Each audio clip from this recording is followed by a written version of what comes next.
The DoD never, ever runs out of money. And the DoD budget will never, ever be a sticking point on a congressional negotiation to shut down the government. Ever. Nobody in Congress has the balls to hold up soldiers' money over a political pissing match to potentially shut down the government. They'll do that over FEMA, DHS, every other department in the federal government.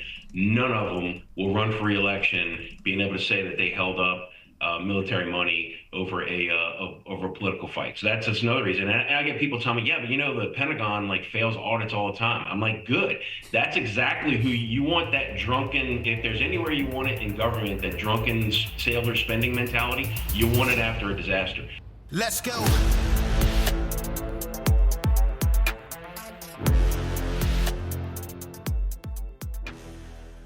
Welcome to Citizen. We got a special guest today from the Cajun Navy, Brian Trascher, or Trash Man. Is that what Trump calls you? Trash Man, trash can. Trash can. He doesn't give you a nickname, he won't remember you. So I'm like, whatever. Oh, if it works, it works, huh? So let's before we get into all the Cajun Navy stuff, which I'm very interested in, let's talk about you. What'd you grow up? Are you from the New Orleans area? Well, nobody from New Orleans ever grows up. We just age. So yeah, I was born and raised in New Orleans. That must have been something. It's different, but you don't realize it's different till you hit puberty and realize that the rest of the world doesn't live like this. Or you start traveling outside of Louisiana and you realize that what a unique place it is. But yeah, it's we like to say, we're all here because we ain't all there. So there's an accent, I guess, and Ed Orgeron was the best one I've ever heard. Yeah. He sounded like fucking Boomhauer. I've never understood a single word he said except for "Go Tigers." I think is the only phrase. Yeah. Coach O's the man. He's from what we call down the bayou, down a place called Cutoff, Louisiana, and it's an apropos name for the town. But yeah, the accents vary. I mean, there's probably at least half a dozen accents just in the metro New Orleans area, depending on what side of the river you're from, what side of the lake you're from. All that kind of stuff plays into it. My parents are from the Ninth Ward, which is like the heaviest. We call them Yat accents, and unfortunately, I didn't inherit that accent. So I got somewhere between a hybrid of a suburban and a Ninth Ward accent. Isn't there some I can't remember what it's called, but there's some New York accent sort of that's around there somewhere. What is that about? Yeah, I mean that's sort of like what we call the Yats. They have a real they draw out their words. They're like, yeah, beware Yat. That's where they get the name from. But people that are not from here say that it's somewhere between a Brooklyn and a Boston accent.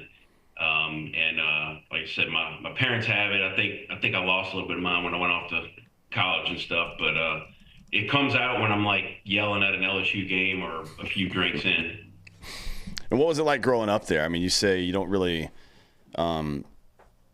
know, I guess, when you're in it, but then afterwards, when you go to college or go off to do something else, it must be like, oh, this is I come from a place, Yeah, I mean it's unique, they say America's a melting pot, but America's really more like a salad. New Orleans and South Louisiana really is like a true melting pot.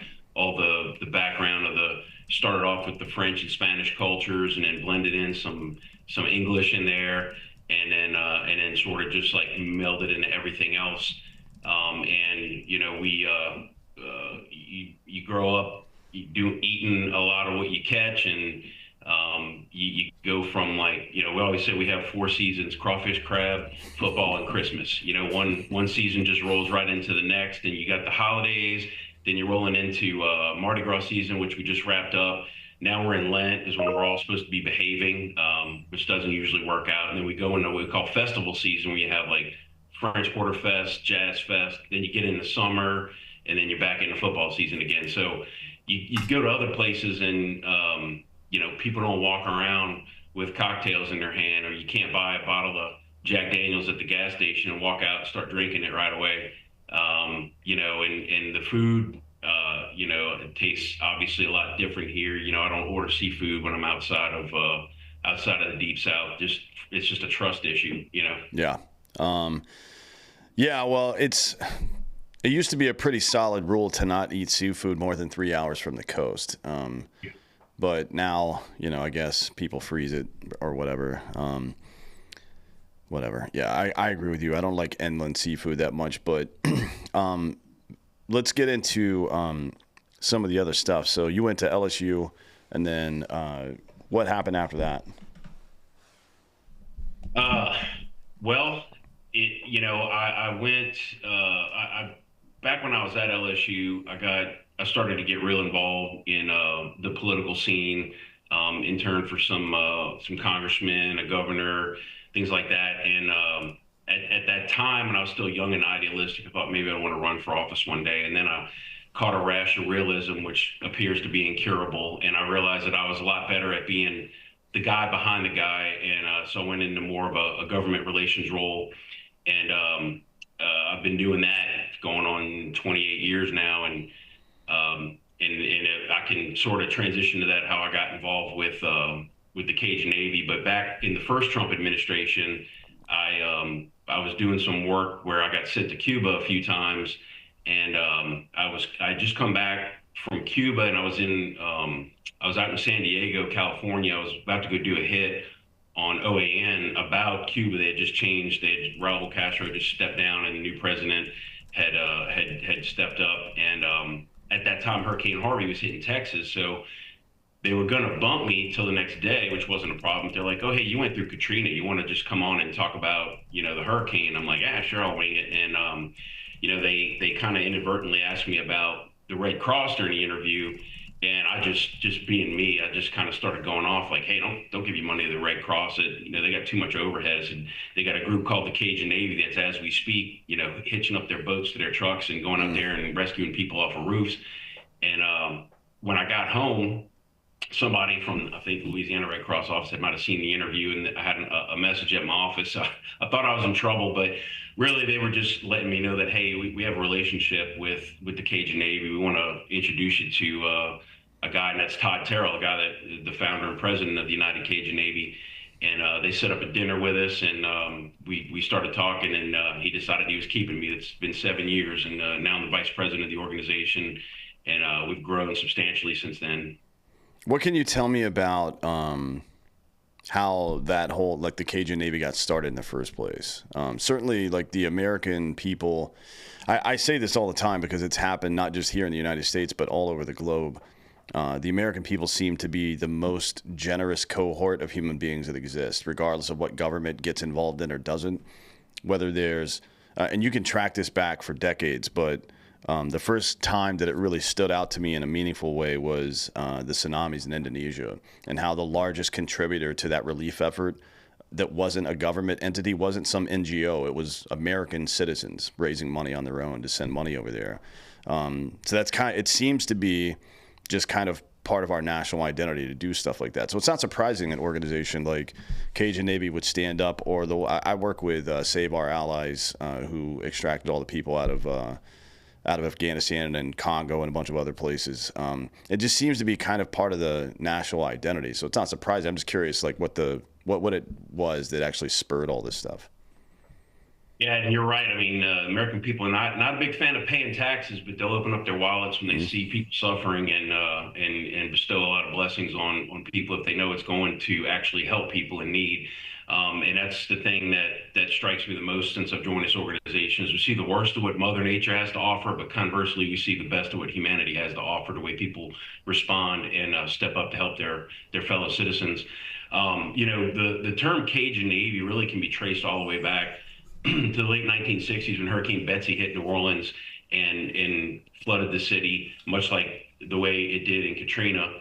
And you had just people using their own private boats, going around rescuing people off of roofs and things like that. And I'm not sure where the term actually got coined, but I know it ended up in a few newspapers, and then it sort of got forgotten. And then after Hurricane Katrina, when General Honore came in and took over as Joint Task Force Commander of Katrina, when the city was underwater and kind of in chaos. There was, I think, originally about 68 boats that he ended up like quasi-deputizing and called it his Cajun Navy, to go help save lives. And that's when the media started picking it up again. And then fast forward to 2017, Hurricane Harvey, when they responded out there to the Houston area. That's when the national media really started picking it up, and it became a real part of pop culture. Yeah, that's when I first heard of them as Harvey, because at the time I was the VP of marketing over at Black Rifle Coffee, and we sent a fuckload of people down there as well, just like in trucks, right? We were getting ready. We were kind of in the planning process of moving the company from Salt Lake City to Texas already. So we eventually moved it, I think, in February of 2018 is when we moved. So a couple months after this, but yeah, we had probably like 15 or 20 people load into trucks and drive down there. And I don't know what the actual coordinated effort was from government and all that stuff about Harvey, because I never even saw any of it. I saw you guys, I saw the people that we sent, and then a bunch of other people that jumped on board once they started seeing everybody go down there. Yeah, it's interesting to see that, because there's again this proclivity that Americans have, as you said, to not like to be forced to do things, but they'll just do it, you know. And the guy, I assume that most of these guys, I don't know too much about the actual staff of Cajun Navy, but I assume that a lot of these guys are former military, or if not all of them. Yeah, I mean, the former military and former law enforcement, and some of them still active military and law enforcement that volunteer. I always say make the best volunteers, especially former military special ops guys. You know, those are the ones that they're all trained to be mission ready and mission first. They'll usually will deploy at the drop of a hat, as long as they can, you know, with regards to their jobs and their family responsibilities and things like that. But my favorite part about the ex-military guys is that you absolutely can't freak them out. Like when we went down after Hurricane Ian down around Fort Myers, Florida, all those barrier islands, Pine Island and Sanibel, I think it's called. There was a lot of there was a lot of elderly people in that community that didn't evacuate because they didn't know it was going to be as bad as it was, and the hurricane did kind of blow up overnight. And so obviously there was a lot of deaths and drownings that happened, and we were some of the first people to step foot that weren't like local sheriffs, deputies, and National Guard and things like that. And I mean, anybody that's and I was not in the military, just by the way, but anybody that's been in the military knows, like, you step onto a ground and you automatically can smell. You know the difference between, you know, when there's a dead human or a dead animal. You know the difference in the smell, and we knew it. And regular, what I call regular volunteers, it probably would have had some severe trauma if they would have seen some of the things we saw. But those guys, they just move right past it like it's nothing. They're just used to it. So that's what makes them so valuable to us. We really try to engage in veteran organizations to provide volunteers for us anytime we can. What do you find is the typical response from the locals, and then the response from government when this stuff happens? Because, you know, we'll get to North Carolina here in a few, but a lot of times government is not thrilled when people show up to do things on their own, which is an odd way to respond to somebody doing your job for you. But I guess since you can't do it, I don't think the people that work at FEMA are bad people. I think they're handcuffed by stupidity and regulation from above. I think they're people that took those jobs, and I know a lot of them. I was in emergency management for a while. I know a lot of them. It's like they're out there trying to do the right thing, and, you know, just like we were in the military sometimes, or law enforcement is sometimes, or anybody else, you know, get collapsed. Like the effort gets collapsed by red tape and nonsense, right? So let's go in order. Give me what your typical government, local and federal government response is to when you guys show up versus what obviously I assume the people are thrilled to see anybody that'll help. Sure. Yeah, I'll preface it by saying when Hurricane Helene was rolling over Florida and eventually into the Carolinas, I was actually at the Incident Command Center in DC at FEMA headquarters, and there's hundreds of people that work in that building, and every single one of them is that I met was extremely dedicated, extremely compassionate. They really care about what they do. They really do want to help people. But like you said, every few years there's a change in leadership that's a political appointee, and so their hands get tied on things that they think they should do or things that they want to do. But going back to the response, the difference between like say local government and the locals.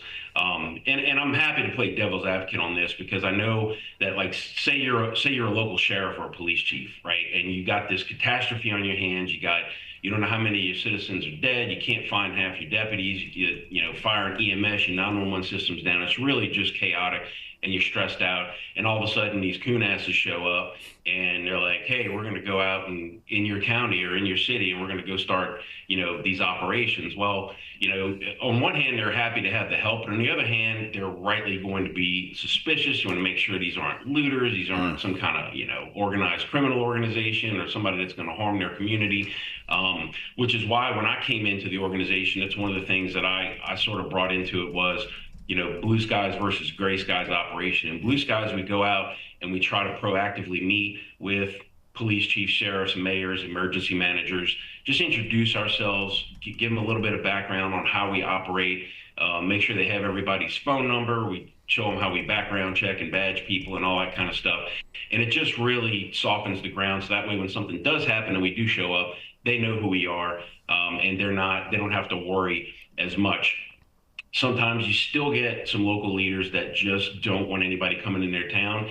And we just have a policy of like when they say no, we just turn around and we go find the next place that might need help. There's no sense arguing with them. It's their town. We're guests, and we got to keep that mindset. Local people always happy to see us. There's a lot of places where the locals are refusing help from actual first responders. Because they're saying, no, we're waiting on the Cajun Navy. And there's a lot of different reasons behind that. It started off because like a lot of policies of law enforcement, fire, EMS is that they don't take pets when they're rescuing people. And some people don't want to leave their pets behind. Well, we'll take the pets. We've loaded horses on the barges to get them to high ground because we know just from where we're from, like the guys that won't leave their shrimp boat no matter what, because it's their livelihood and it's the only thing they have to feed their families. So if it goes down, they say, I might as well go down with it because I don't got a reason to live if I don't have my boat. Some people are the same way about their pets and other livestock, things like that. So yeah, locals usually get a really warm reception. And over the years, we've really done a good job improving the proactive relationships so that, like I said, when we show up in these certain areas, people already know who we are and the trust factor is already there, and we can just sort of get a mission from the local government and just go execute that mission. How's that work exactly? I work with the Independence Fund a lot. One of their programs, in addition to Save Our Allies, is called the Veteran Justice Initiative. And basically, there's two parts of that. One is they send, especially in high veteran density areas, they'll send a rep or two to teach classes on how to deal with guys that are having breakdown moments and shit like that. There's a lot of attempted suicide by cop for veterans, You know what I mean? So, and you've seen the videos on social media of people actually interdicting this in the right way. Not all of them, but a lot of those guys were trained under that initiative. And there's a lot of there's 750,000 sworn police officers in this country. That isn't to account for EMS and fire and emergency managers and all these other people. It's millions of people, right? Sure. How do you go about coordinating with these people, or how do you target where to start? I mean, obviously impact zones, historical impact zones are a good place to start, but Western North Carolina, who the fuck would have seen that coming? You know what I mean? Like that flooding in the mountains isn't something that usually happens. No, you're absolutely right. And like I said, what typically happens is when we respond to a certain area, and if it's a state we haven't been real active in before, what we usually do is we'll take a handful of like the cream of the crop volunteers that we met and get them to start what we call a chapter. So like say a Georgia chapter or a Tennessee chapter. Mm-hmm. And we just create a sub Facebook page off of our main one that says like United Cajun Navy, Tennessee, right? And we'll give them access to to use that page to do community events and just promote PSAs and things like that. And again, just kind of builds goodwill within the community, gets the name and the brand out there, and then we get to keep tabs and close relations with some locals. So that if something happens there again, we're able to go in. We already kind of have a makeshift team in place. North Carolina, we responded back during Hurricane Florence in I think it was 2017, and that was on the coast, like in Wilmington area.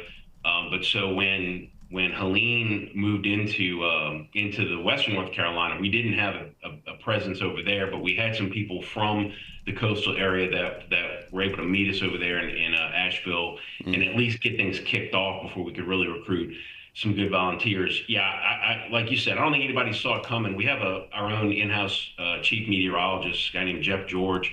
He's from Florida, and he told me the night, again, I told you I was in DC when that hurricane rolled in, and we were pre-positioning our teams in the Panhandle to go down and get ready for the impact. And he told me, he said, "Man," he said, "I'm really worried." I said, "What about Florida?" He said, "No." He said, "I'm worried about the Carolinas, Georgia, Tennessee, all those mountainous areas." He said, "This thing's still moving at 9 miles an hour and it hasn't slowed down." He's like, if it slams on shore at the strength and speed it's at, he's like, it's not going to downgrade from being a hurricane until it's well up into those mountains. It's going to dump 1 trillion gallons of water. He said, and they're just not going to be ready for it. And I'm thinking in my head, like, wow, that sounds really bad. But until I got there and saw it, I couldn't fully appreciate what he was talking about. And he turned out to be exactly right. Yeah. That's yeah. Look, this is the problem of dealing with emergency management is predicting where the help is going to be needed is almost impossible. We deal with this all the time as well. Like you have a general sense of the technical equipment and supplies that'll be needed no matter where it happens, but where it's going to happen and who you need to liaise with and stuff like that. It's sometimes it's a crapshoot. You mentioned local volunteers. Is that something that happens? Like, I think about it from, I guess from the Green Beret perspective, because their unit, aside from the SIF teams, direct action teams, the thing that they're best at is embedding with the local population and becoming a force multiplier. Like here, we're going to give you the training and equipment to help us do the thing that we need to do. Is that something that you guys do? And how do you do local recruitment, right? Like there's some kind of vetting process of some sort. But if there's able bodies there's no reason not to use them. So what's that process look like exactly when you stand up a little team in a place like that? Right. So, normally, again, if it's in a place where we already have a chapter, we start off with a few local people. But generally, when we sort of put it out there that we're deploying to an area, we start getting bombarded through social media messaging, our website, people filling out volunteer forms.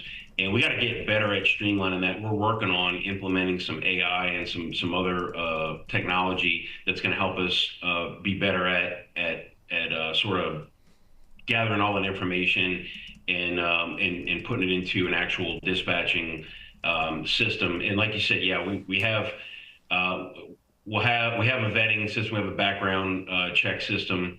And what we'll normally do is we'll go in and we'll send supplies, because we've turned into people, again, associate us with like boats pulling people off of roofs. That's our roots, but we really turn into more of a logistical organization where we have warehouses in Baton Rouge. We have 18-wheelers. We have several of our own, and we lease some when we get really busy. But that warehouse operates 365, so it's not just during hurricane season. So we'll send supplies out. So we have the ability to like load up stuff from the warehouse, put it in an 18-wheeler, get it to where it needs to go within a day or two, depending on how far away it is. And we'll set up a pod, a point of distribution. Usually we'll pick like the parking lot of a church or a firehouse, or, we have a national partnership with Lowe's. Sometimes it's at their parking lot. Anybody that'll let us use their property and we have the ability to unload it, say like we can get access to like a forklift, things like that. We put the tents up, we set up the pod. We're really good at setting those up. And then people just start gravitating to it, whether it's because they need to come get supplies. Some people just show up, say, "Hey, I heard the Cajun Navy was here. Like, how do I help?" And we do a lot of recruiting that way. So it's hand to hand as well as through the digital means that people find us. Do you guys have a way for ordinary civilian people to send supplies just throughout the year, or especially during an emergency? I know a lot of people on a lot of organizations I know and have worked with use things like Amazon wish lists or Walmart wish lists or whatever. You can publish those and people can like actually send cases and cases of water, for example, right? Yeah. Do you guys have anything set up like that, or do you do more like direct? So we do. We use Amazon wish list. We have a partnership with the Walmart Foundation to set up lists like that where people can just drop ship things directly to an area. And those organizations are really, really great because they have, I mean, they have tremendous resources, but they also have infrastructure everywhere. So they can be like, hey, we have a store that's only 50 miles away, so people ship it here. We can put it in trucks and send it in, but like you're not going to be able to get this area is so devastated. You're not going to be able to get like a lot of logistics into there. People do call us all the time, like say, "Oh, I've got some like used clothes or blankets or things like that," and they want to send. And we try to direct them to like local other local organizations or faith-based organizations, churches and whatnot, because what we try to tell people is we're very grateful, but you have to understand that now, like if you send us something, it's got to be like palletized and wrapped. Otherwise, you're just creating more work for us, because we'll have to palletize it ourselves, wrap it to get it in an 18-wheeler. We're gone are the days of loading stuff up in the trunk of a car and driving out. Like we're fully like our own little Amazon warehouse now. Yeah. But we try to keep a database of local partners that will take things like that, and they have roots in the community. They know where it needs to go. Yeah, I mean that was one of the primary lessons from Katrina, actually. I wrote one of my master's theses on this, and the lesson was, and this is why, in my opinion, FEMA shouldn't even exist. The lesson was that, not in its current form, right? The lesson was, why are we recreating the wheel? Why are we trying to recreate a government subsidized and owned logistical supply chain for all this stuff that's only necessary a couple times a year? When Walmart and fucking Amazon have already done it, and they're the best in the world at this, right? They're the best. Yep. They're the best at logistical organization than any two companies have ever been at anything, probably, right? So why the fuck are we trying to recreate this? That doesn't make any sense. Like you could recreating. I mean, you talk about whatever form FEMA is going to be in whenever all the dust settles. I've been advocating very strongly that it needs to be moved out of DHS and under the DoD because, as you know, they have the Defense Logistics Agency, which is they're like FEMA for the military, and they're really, really good at what they do. Yeah. And if you could employ them into this kind of a distribution, you're talking about cutting out a ton of overhead and training that's already gone on, right? You know what I'm saying? And how many times do you go into disasters and you see National Guardsmen just sitting around doing nothing? Yeah. They want to be doing something, they just don't have orders. Well, you get the DLA involved, and all of a sudden they probably have something to do. You mentioned Walmart. You remember back after Katrina when the Red Cross had this pilot program where they had these debit cards that had like $2,000 on them. They were just sending to everybody that applied from the disaster zone. Well, they set it up not realizing that, I guess they just assumed that like their bank would have enough cash to back up all these debit cards. Well, the banks didn't. And so they went to the Federal Reserve, and the Federal Reserve says, "Oh yeah, no problem, let's call Walmart." They're like, "What?" They're like, "Yeah, Walmart." So Walmart was the only organization at the time, this is back in 2005, that was sitting on enough cash to be able to back up all these cards. And it's like, you're talking about the federal government, right?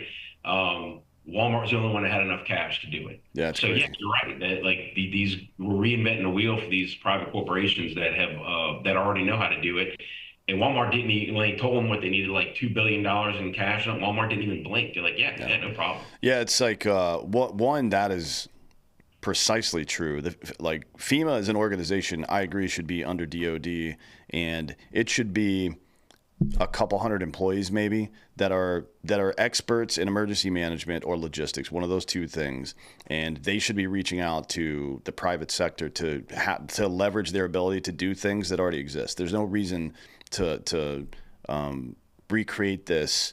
Now, it seems like every single time, because it's not very functional and it's not very cost effective, that every time we have to stand up basically a new ad hoc organization to deal with whatever disaster just happened, and it takes time. And that time, that delay between that happening and people on the ground actually doing stuff, people are dying and losing all of their shit. You know what I mean?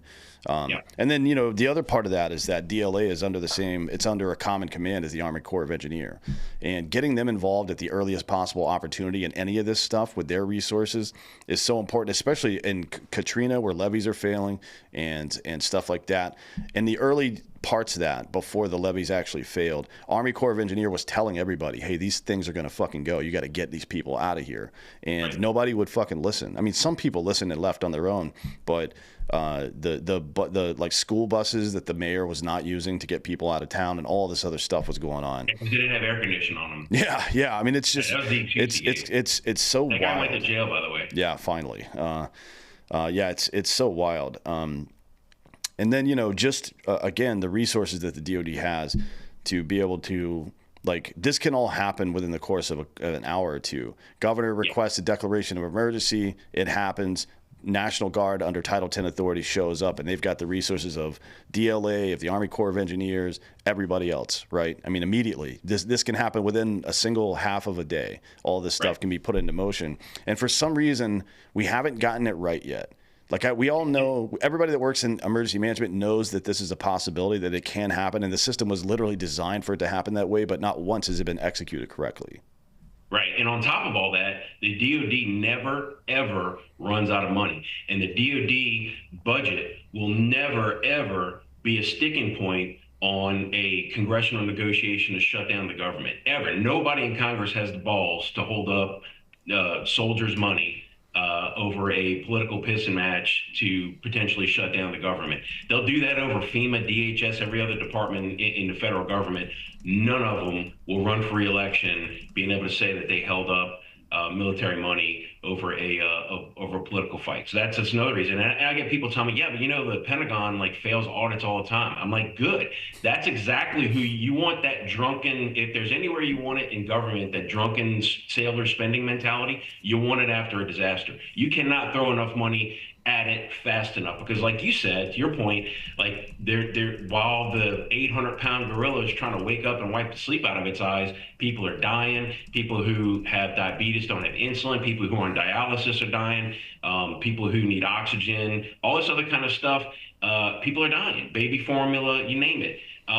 That's why that's sort of like the mission that we have. We call it first shrimp boots on the ground, from between landfall and light. Landfall when the shit hits the fan, to light when the things start getting back to normal. That's the gap that we fill. I can't tell you how many times we've shown up and we've beat the National Guard supply line to the actual guardsmen. They're sitting around with no water, no ice, in the heat, waiting for orders, and we're like, hey, you guys want something to eat? You guys want some water? They love us, you know what I mean? And it's like the fact that they can't get caught up. There's no hope that a civilian organization like FEMA is going to be able to. Yeah, it's a curious thing. I wonder why the federal government doesn't have a quick reaction force like that that's designed to triage that specific thing, because we spend, I don't know, somewhere between 30 and 50 billion dollars a year on this, and we can't manage to have what you're talking about, which seems very I know the people that work in emergency management know this, right? It's because the other thesis I wrote in my master's program was on the U.S. energy grid, right? And there is it's publicly available, not my thesis, although it might be, I don't know, but the data on this. When energy goes down, the rapidity with which people die, right? Old, sick people and babies start to die quickly. And then this happens in the first 3 months. And then after the first 3 months, people start to die of sanitation-related illnesses, right? It all happens really rapidly. Well, in Western North Carolina, this has been going on for months. There are people that won't have power for a very long time. There are people that are still sleeping outside, that slept outside, at least to some degree, all through the winter up there in the mountains, right? And we can't fix that. It seems like a problem that can be fixed. I just don't understand why it's not being fixed, I guess. They get, I think that they'll, if you ask any emergency manager, state or county, city level, they'll tell you that the number one pushback they get is funding. And that's the whole thing. It's like, we know that the money's there. We spend more money tracking object collision from space than we do on this kind of stuff. And look, I think it's important to track object collision, but the reality is if there's an asteroid that's going to hit the Earth, there's nothing we can do about it anyway. You know what I'm saying? Like, we're all going to die, or the ones that don't die from impact are going to die from a nuclear winter a few months later, right? So, like, why don't we spend the money on the stuff we can control and just pray to God that an asteroid doesn't hit the planet? Well, you have a surprisingly and shockingly low opinion of Ben Affleck, and I don't appreciate it. That's right. Yeah, no, look, hey, look, if they told me that there was an asteroid going to hit the Earth and they were going to put a bunch of oil drillers in one of Elon's rockets and go up there and blow it up, I'd be all for it, right? I would bust open the best bottle of bourbon I could find in my bar and just watch it all happen, man. You know, but yeah, don't tell this guy that's running a emergency management county in a coastal Florida county, that you just don't have enough money to put together like an early strike team. Like, you know, that guy knows you're full of shit. Like, Yeah. you know what I mean? He was probably a cop or in the military himself. He knows, right? Or she knows. Yeah. We run into that all the time. The number one emotion we run into with these folks every single day is frustration. And it's because they know what to do, they just can't always do it. Well, we already have a DoD component that is specifically designed for this. We call it, I don't actually know what they're calling it now, but when I was in the 82nd Airborne, it was called the Division Ready Force, right? Yeah. So Division Ready Force is a full division and then layered out. So the brigades, I'm sorry, it's a brigade from a division that's on a certain level of awareness at all times. So you have DRF 1, and that's a battalion basically that is on notice to deploy within 18 hours, right? You can't go more than 2 hours away from base that whole time. And we've done it. I mean, we got a call. It was a little bit longer than that because it wasn't quite an emergency, but for the surge, we got a call on December 7th, and we were out and we were in Baghdad on January 3rd, right?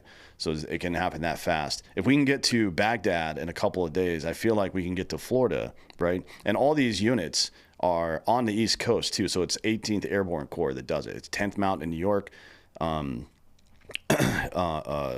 ID down in Georgia, 82nd in North Carolina, and 101st in Kentucky, and then all the fucking units that are attached to them are at those bases. So we already have a DoD element that specifically trains on this rapid deployment places.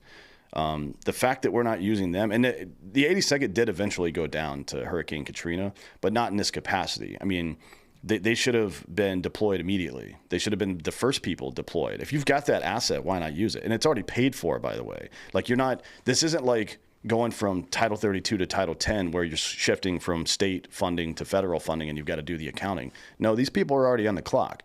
You know, you got to pay for the movement to get them out there and pay for the food and stuff like that. But that's it. You don't have to there's not a whole lot of accounting involved in that. Well, and Congress has already appropriated that money. Like I said, Yeah. none of them are going to have the balls to not give it to them. So, and speaking of the 82nd, they never, to my knowledge, they never did deploy for Helene. They were all on ready alert. I was told by the North Carolina National Guard leadership that they were on ready alert to go to the Middle East, presumably like something had to do with Israel and Palestine. But they never did. And I found just because one of the things when I went over there I was like 2 days after landfall when I got there. I went to the Asheville airport, realized very quickly this was not going to be a boat operation. I knew we had to recruit a bunch of helicopters, and that's what we started doing. So we were in Hickory. That's where we based up with our the first set of helicopters that we rented. And I noticed, well, one of the things I had to do was go look at some other nearby airports that could handle cargo that were operating, that could handle, you know, how many birds can we land there, how many can stay overnight, all that kind of stuff. And I think it was Stanley County I came across, and there was an NC Air Guard wing. I think they were an ASOS unit, and they were attached to another unit. But basically, you had two North Carolina Air Guard units, one specialized in search and rescue, one specialized in LZs, right? So They had not been given orders yet. They were just sitting around watching TV, going nuts, watching their fellow North Carolinians die, and they're just sitting there waiting on orders. And I'm like, that's two skills right there we could use right now: finding LZs and search and rescue. Like, and these people are trained, right? And Mm. trained by the United States Air Force to do this, right? And I started, we started putting stuff on social media and giving hell about it, and they got their work like the next day. But again, just like what I know it's like wrong to like second guess people, but like, what was the governor thinking? Like, why not just activate these Yeah, people? I can tell you, I was on some of those calls and in a bunch of those meetings, and not this can't all be laid at one person's feet, but I do know there was a single female colonel in the National Guard, in the North Carolina National Guard, who was in the governor's ear the whole time. And I know because the responses we were getting from the governor's staff referenced her specifically, who was telling them, we don't need to cede control of the DOD. We can handle this. Like, no, you can't, right? You can't. And it's fine to say that. There's a reason this whole process exists. And it's not about your vanity or your pride. You don't get to be the hero all the time. You know what I mean? Get the fuck out of the way when there's a more superior force coming in. You would be dumb not to, frankly, right? And we went back and forth with them for a full week, telling the governor, hey, you need to fucking declare a state of emergency right now. And then it took 3 days for that to happen, to declare a state of emergency. And then after the emergency was declared, he was like, well, I don't know what else to do. He didn't know what he could do. Like, the governor of North Carolina did not know that they could transfer authority to the DOD, to Title 10 authority to the DOD, which would, by the way, it doesn't displace your National Guard. It just brings in extra resources and reestablishes the hierarchy, which means you don't have to pay for it. And these people and he's been governor for 8 years or something like that. They didn't even know this was a possibility somehow. Either that's what they were telling us. So I don't know if they were playing dumb or if they were actually dumb. It's one of the two. Well, you got to declare a state of emergency for FEMA to show up, and you have to, like you say, go through Title 10 for federal troops to come into your state. But if FEMA or whatever it becomes is under the DOD, you don't necessarily have to declare a national emergency. You just have to give the writ of a posse comitatus, which just allows federal troops to come into your state. And guess what? You also have the power to tell them to get out when you're done with it. So that's it. It actually gives more power to governors, not less, to have it under the DOD. Yeah, 100%. And it just the way it all went down, because I know I was also in I won't say who, but I was also in communication with some of the lower and higher level commanders involved in the DOD side chain of command, and they were like, we've got 2,000 dudes sitting here ready to work, and we can't do anything. We're just sitting here, right? It's a process. Yeah, it's a process, and certain things have to happen. And if the governor doesn't know that what the process is or what his or her actual abilities are, they need to lean on their tags and their people running their guards. They obviously appointed these people for a reason. Let them tell you. I'm sure they know. So yeah, I mean, you get a lot of that. I mean, after Katrina, we had Governor Blanco, who was. There were people in her ear saying, "Oh, you don't want to let Bush come in. As George W. Bush is the president, you don't want him to come in and take over the show and make you look bad." And eventually, she just finally said, "Look, hey, people are dying. Like, I don't care about looking bad anymore. You know what I mean? It's already looks terrible. So let's just go save lives." And God bless her. She passed away recently, so I don't want to make it sound like I'm talking bad about somebody that's dead. But she was a really, really good person, a person of tremendous faith. She was just not that strong of a leader. And when you're put to the test like a Hurricane Katrina, there was a lot of failure there. And that's why she ultimately didn't run for re-election. But she was a good lady. Yeah. Yeah, I mean, it's, Jimmy Carter was a good man, too. Yeah, absolutely. Good example. Terrible president. And that happens. It's why strong leadership matters. And by strong, that doesn't necessarily mean that you agree with everything they say and do. It means that when shit hits the fan, they show up, right? And there's a lot of competent speakers and writers out there who get into chaotic situations and fold under the pressure. You know what I mean? That's just part of it. So just reevaluating the way that we handle all this stuff is something that I think is super necessary. I also think that it would be very useful to have some combination of civilian and government experts in emergency management specifically, coordinate with the Democratic and Republican governors associations and train these motherfuckers on what, not just what their capabilities are, but what their rights as, because I'm a Federalist. I hate, I love the 10th Amendment. The Constitution says you can do just these couple of things, federal government, and everything else, fuck off, right? I don't want to hear from you about anything else. Deliver the mail, defend the borders. Yeah, exactly. That's literally it, right? And then you have the Navy to protect our shipping and trade routes. That's it. Sure. That's what the Constitution allows the federal government to do. So do that stuff, and I want the governors to know what their power is. I want them to know what you just said, that I can use this as an asset, right? I can use this as an asset during this time of chaos, and I could tell them to fuck off as soon as I want to, right? Right. It's like these are important things that people need to know. It is unconscionable that a governor of a state, especially in a coastal state like that, didn't know what rights he had or what responsibilities he had vis-a-vis engaging with these triggers that actually put resources onto the ground. It's completely unacceptable. Yeah, and I'll say this too, and I mean, I'm far be it from me to defend FEMA, but I say this all the time. When FEMA comes close to predicting what actually ends up happening, they're really not that bad at their job. Mm-hmm. But a lot of times it's way worse than they thought, or they get thrown a curveball at the last minute. A hurricane that's a Category 1 overnight becomes a Category 3 and then makes landfall. Like this, stuff like that happens all the time. And when they get caught off guard, they're really bad at their job. And that's what needs to change. Well, what would you do about that? I mean, so you mentioned AI before. I've got a buddy. I don't know if you ever heard of Spartan Forge? Does that sound familiar? Yeah, I've seen that name. Yeah. Yeah, it's he's an AI programmer basically. He was an old Army intelligence dude. But one of the things they're working on now is predictive modeling for emergencies, right? Which is to say, let's take Western North Carolina for example. As soon as it becomes obvious that the storm is going in that direction, then the AI model can predict where the roads are going to get washed out, which buildings are most likely to get flooded out, blah, blah, blah, which you could then make a map of that and you can see exactly on the map where you could start to set up collection sites and distribution sites, which roads need to be repaired first, right, by ACOE or whomever else is involved in that. It's a very useful thing. And this stuff is now available to some degree, right? We have the tech to do this stuff. And I really want to start getting that involved with some of this, and he's working on it now, so we will eventually. But these other things, how do you go about repairing some of this stuff? Because moving government is like turning a fucking cruise ship around. It takes time.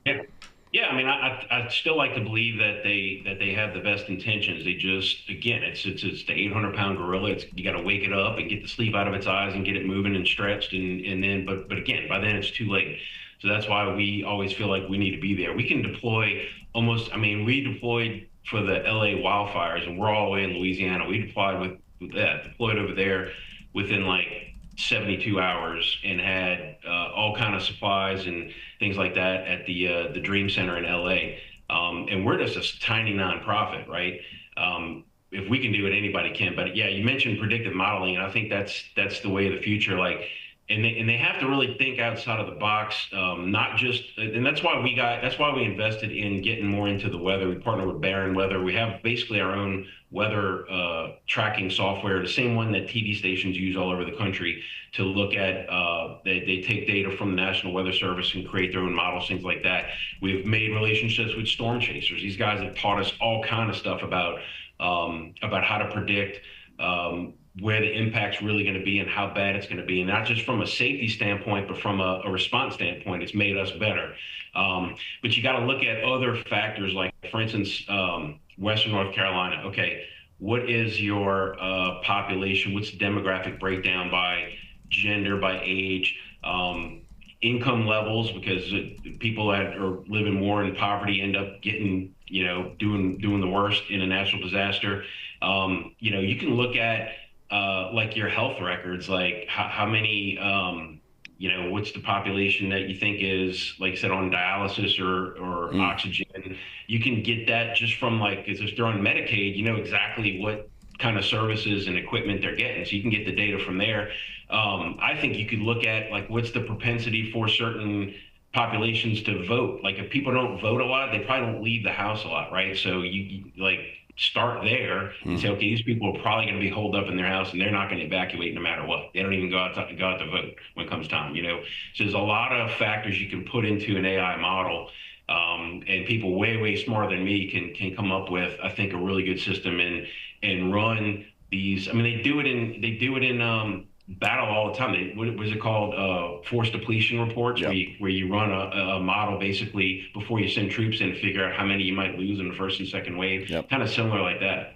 Yeah. I mean, certainly we've got and have for a long time had the baseline algorithms for this stuff. Yep.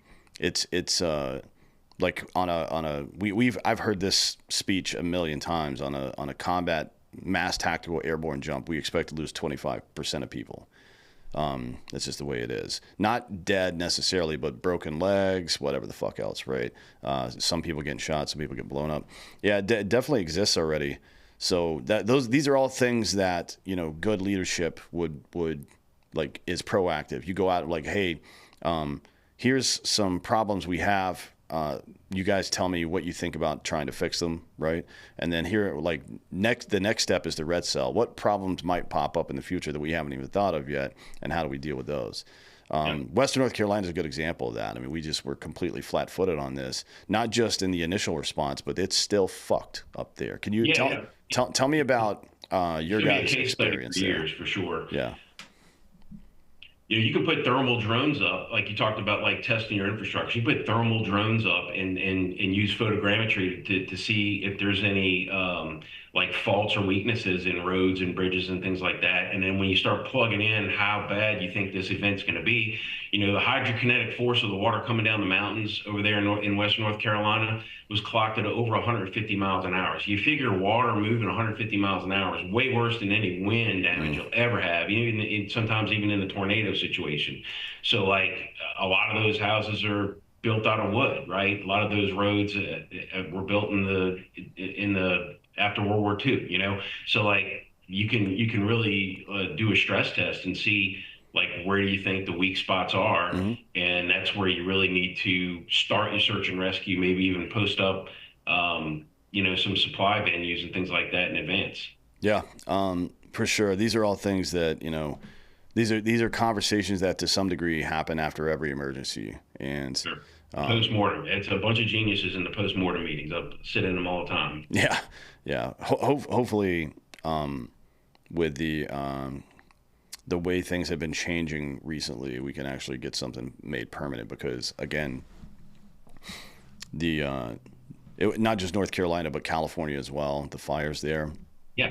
Complete shit show dealing with that. I don't know if you guys were doing anything out there, but let's stick. Yeah, we did go out. I went out there myself, and we sent, like I said, we sent a bunch of trucks out there, and we used some of our own, but like the freight out there was really expensive. So the UPS Foundation ended up sending a bunch of trucks to Baton Rouge, picking up stuff and shipping them over there themselves.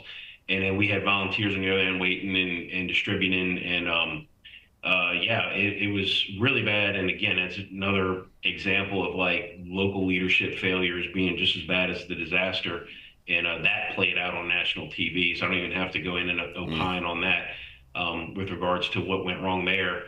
But yeah, I mean, California, Western North Carolina, these are going to be real case studies. And I still believe that whatever, you know, this whole idea of like, well, we're just going to do away with FEMA is not going to be anything like it. That's not reality. Like, I think it needs to be completely reworked, and I think it needs to be rebranded, because most people who have dealt with FEMA, it's just another F word to them, right? I think they need to name it something else. And Trump's great at rebranding, right? So he could probably come up with something beautiful, you know, and give people good, warm, fuzzy feelings about it, instead of like, oh, Jesus Christ, FEMA's here, you know?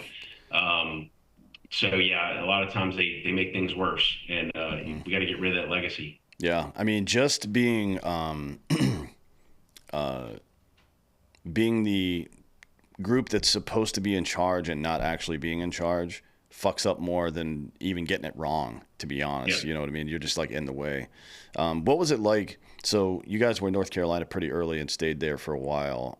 What was, give me like an assessment of what you saw when you got there, and, you know, I guess that, and then what the response to your team was, both locally and to the government. Yeah. So, when I first got there, like I alluded to earlier, like realized this is not going to be a situation where we're putting people out in boats. This needed aircraft, needed helicopters. And the first time I took a helicopter from Hickory into the disaster zone up there by like Black Mountain, Swannanoa, Bat Cave, all those areas that got really, really trashed. People kept asking me like, what did it look like? And that the only analogy I could come up with, like, it was like Pompeii, but with mud. It was just, everything was just completely buried. Infrastructure, humans, livestock. I saw everything. Those first few days, saw everything you can think of. So we started putting the call out. I'm a fixed wing pilot myself. I don't fly helicopters, not yet. After this campaign, I probably had at least 50 or 60 hours in a helicopter. Now I'm like, I got the bug to get my helo rating. But nevertheless, we were using private planes. A lot of them came out from our Georgia chapter. A lot of guys got together by the Peachtree Airport, started loading up private planes with all kind of supplies, flying them into Hickory, flying them into Asheville. We got some space in a hangar that they let us store some stuff in until we could get some trucks in and start moving it out. Our 18-wheelers couldn't get through, and it wasn't because we were turned away. I know I heard a lot of stories about people getting turned away. There was just certain roads that were blocked off, and we just couldn't get trucks that big. So that's why we started bringing them to alternative locations, loading them on small planes, flying them in to where we could get to them. And then as the helicopters, like, we would put as much as, I mean, just little R-44s, R-66s, not a big payload, but we put as much as we can in them, fly them out there, unload the supplies, put people in them, fly them back to Hickory or to Asheville, wherever we were going. Obviously, the more severe the case, that's who got priority to get out of there.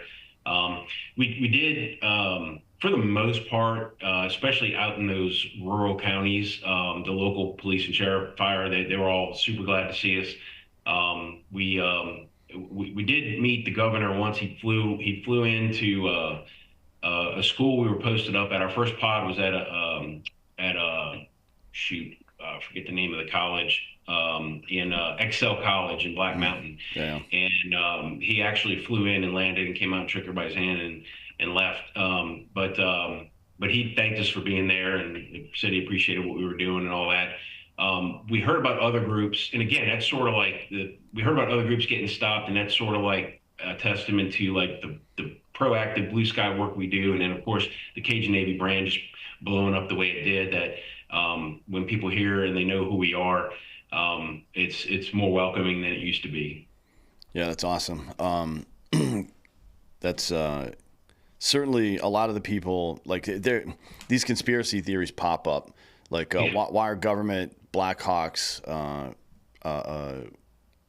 rotor washing? Yeah, crop washing. Yeah, fucking. that happened to our pod, and it was in Burnsville, North Carolina, and still never find out. We're never going to find out what happened there.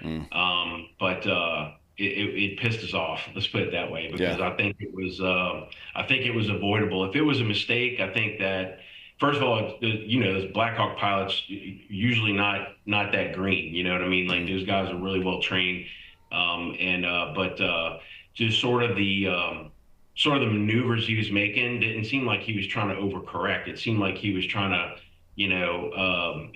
pitch aft, and then he banked. And it's sort of like when you were in Afghanistan, they do that to those guys in the desert all the time. Like when they don't get permission to shoot at them, they just create one of those dust bowls around them and move off. I know they're not supposed to talk about that, but that's what pilots are telling me. They do that all the time. It's a common maneuver. So why they did it down there, I don't know. If it was on accident, okay. If it wasn't, I'd love to know like what we were doing other than just trying to help people. Yeah, I mean, was it a government bird or was it some dum-dum? No, it was Connecticut Air Guard, I think, was, but obviously everybody was under the command of the NC Air Guard. But I think that particular bird was part of the, if I'm not mistaken, I don't want to lie, but I think we traced the N number back to Connecticut Air Guard.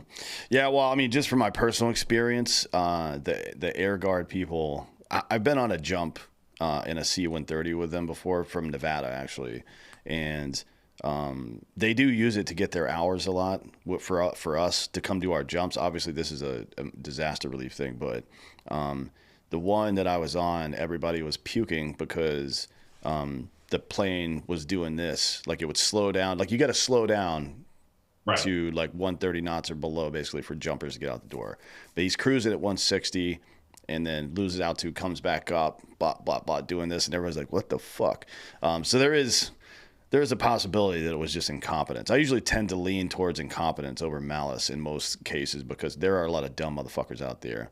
But who knows? Best estimation I got was that they said he was gonna land, and at the last minute either made a judgment call or got orders over the radio to not land, and so he abruptly pitched up and maybe had to overcorrect his angle once he pitched up like that, and that it's plausible. It could have happened that way. I watched the video a few times, and I don't know, man. I'm not convinced. I'm kind of over it now, but at the time we were pissed because it just blew shit everywhere. I mean, the tents were blown. I mean, it could have, one of those tent legs could have freaking punctured somebody's chest, the way it was moving. So you never know. But it was at the time when emotions were high, and there was a lot of rumors out there about the government trying to stop people from helping. Like it really fed into a lot. I almost went from being a conspiracy theorist to like over that line is, you know. But anyway. Yeah, well, hopefully we can avoid that shit in the future. Let's we got to get out of here, and I got to go prep for the other show. But tell me, for people that want to get involved in this, start with how they can donate money and logistical stuff, resources, whatever you guys need, and then go to the volunteer part, because I know you guys are mostly volunteer. You got a staff, but there's mostly volunteers for the emergency response stuff.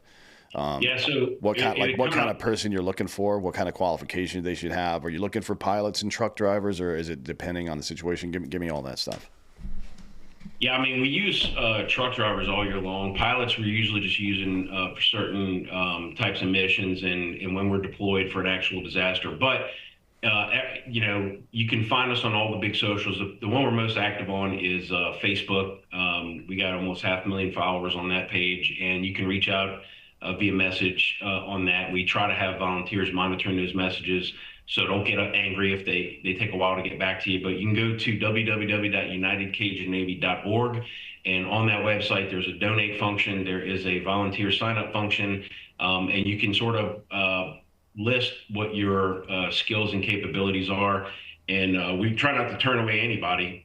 Obviously, if you're a person that's immobile or maybe not in the best shape, maybe we'll put you at a point of distribution, just handing out supplies. We don't want to put you in the field and have you get hurt and slow down the team. But nevertheless, there tends to be a role for every kind of person, and we survive on volunteers, and we always believe that we're going to we're always going to be there first. So as long as we keep raising funds and getting good volunteers, we'll be able to keep providing the services.